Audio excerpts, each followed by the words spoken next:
শাহরুখের পারিশ্রমিক 423 কোটি টাকা। বলিউড বাদশাহ শাহরুখ খান তার অভিনীত জিরো সিনেমা 2018 সালে মুক্তি পায়, কিন্তু বক্স অফিসে মুখ থুবড়ে পড়ে এটি। এরপর কয়েকটি সিনেমায় কেমিও চরিত্রে দেখা যায় শাহরুখ খানকে। মূলত জিরো সিনেমা মুক্তির পর বিরতি নেন তিনি।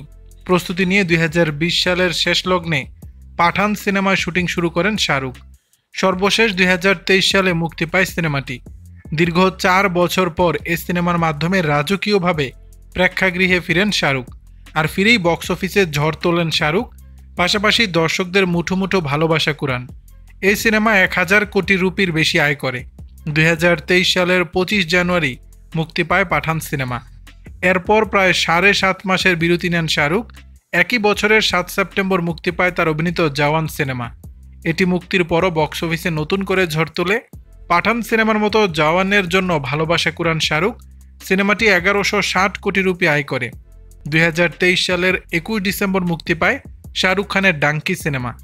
মুক্তির পর দর্শক সমালোচকদের ভূয়সী প্রশংসা যেমন কুড়ায়, তেমনি বক্স অফিসেও সিনেমাটি ভালো সাড়া ফেলে। এরপর তার আর কোনো সিনেমা মুক্তি পায়নি। বর্তমানে কিং সিনেমার কাজ নিয়ে ব্যস্ত সময় পার করছেন।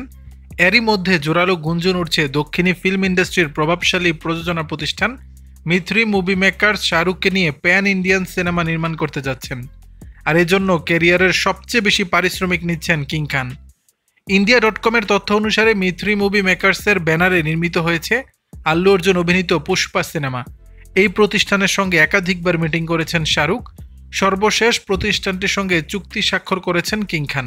তবে শাহরুখ খান এই প্রজেক্টের জন্য 300 কোটি রুপি, যা বাংলাদেশি মুদ্রায় 423 কোটি টাকার বেশি পারিশ্রমিক দাবি করেছেন।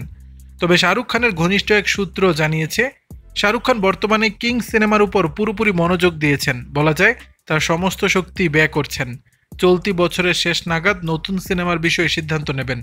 মিথ্রি মুভির সঙ্গে কোনো বৈঠক করেননি।